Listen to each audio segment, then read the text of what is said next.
One thing I'd like to remind everybody, health care is not a done deal.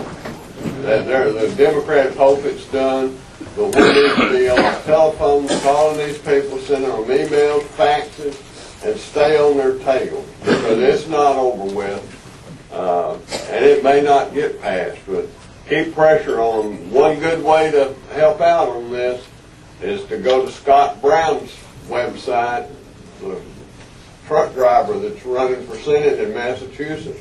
Give him support. Give him financial support. $10. If everybody in the country feels like us sends him $10, he's going to have a lot of TV money in. I've been making phone calls for him. He's got a neat little thing if you go to his website where you can go on and they'll give you the names and the numbers of the people and automatically dial it in.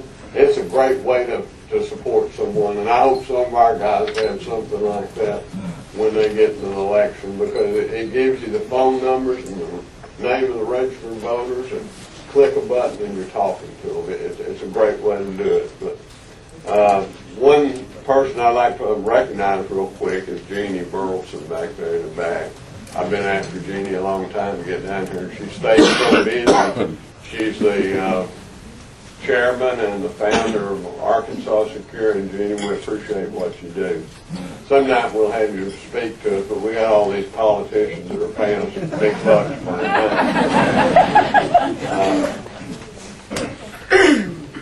We're going to give a little short sweep to Miss Sherry Gilbert over there. She's got something that she wanted to. Do you want to put it off till next time? No, I'll talk about it. Come on up here and tell them what you've got on your mind right quick. Okay. Never get it aimed. You get it aimed right. Sherry is, I guess, the head of the Watchdog Committee, and we had a meeting earlier this week, and she's got some few things she wants to discuss before we go on to our speakers. Well, hello, Saline Tea Party. It's great to see you guys all here because we have something on our agenda for this year. We're going to vote the bums out. All right. Okay? There you go. And there's a couple of ways we're going to do that. We're going to ask of all of our politicians tonight some questions, and we want to make sure that they present our values before we vote for them. And the other way we're going to do that is we're going to be watching our elected officials in their capacity. We're going to be watching the Saline County Quorum Court. We're going to be watching the Benton City Council, and we're going to be watching the Bryant City Council. And we're going to have a camera just like that one. And we're going to get that message out to every single one of you that's interested. So we're going to put it on our website, and we're also paying to have it put up on charter cable once a week. So we're going to get the message out to the voters, and we hope that you will donate a little dollar here and there tonight when we pass the hat around, because we need all the money we can get. It's going to take money to do that. It's not cheap.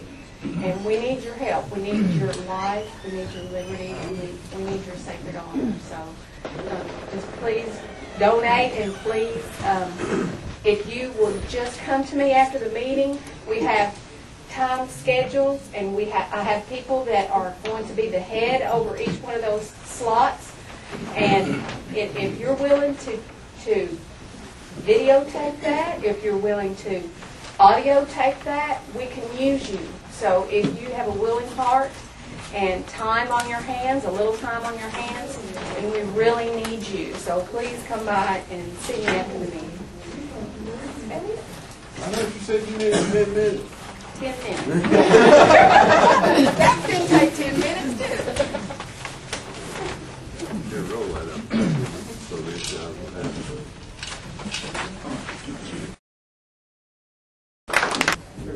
You're welcome. Guess you were reading off. I read off You didn't know all that off the top of your head, did you? If you lied about your website, No, I'm not lying. If I was lying, David would tell you. First thing I'd like to say is about Scott Brown. The race involving Scott Brown in Massachusetts is so important. We don't live in Massachusetts, but he needs our money. He needs the out-of-state money, and you said it. You hope there are people who do the same when we're here, because I tell you, without it, you're dead. You have no chance. So I gave $25 a day. A lot of people here told me they gave. If you gave to Scott Brown, raise your hand. Because let me tell you, it's going to change history. It can change the health care debate. It will change the balance in the Senate. It is so important. So that's enough about him. But I am a conservative, and I am tired of our representatives in the government working against us instead of for us. And a perfect example is in the area of job creation. We got people, small businesses, companies trying to create jobs. They're raising our taxes. We're trying to get ahead. They're spending more money that we don't have. There are so many private sector solutions that we ought to be trying on health care. And they say the answer is government. The answer is more spending and more government control. We can do better than that. That is insulting to the generations of Americans who have come before, who have faced huge problems and have solved it outside the realm of government. At the end of the day, it's as simple as we don't have any money. We are bankrupt as a country.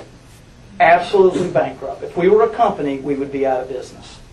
The only reason we're not is because they're continuing to print money. It's that simple. And we got to stop it. We got to have a government that's a wind at our back, not a headwind that we're going into all the time. I know I only have a few minutes, but I'd just like to say, if you had to ask me, why are you running in this race? And I'd say, I believe our representative ought to reflect our views and values. And what I say to people every day, all they have to do is answer one question. I don't care what party you are. I don't care what your background is. You ask yourself one question. Do you agree with our current representative who's for cap and trade, who's for the health care legislation, who's for the stimulus package, who's for card check? If you agree with him, vote for him. Vote for him. But if you don't, join me, because we're going to beat him. And I'd say this, and Colonel Reynolds and I have talked about this.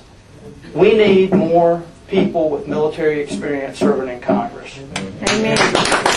We need more.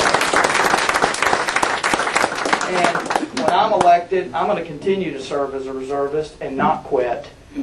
There are several of them up there. In fact, there's a reserve unit in the Capitol where they can drill for retirement points. You probably know about that, Colonel.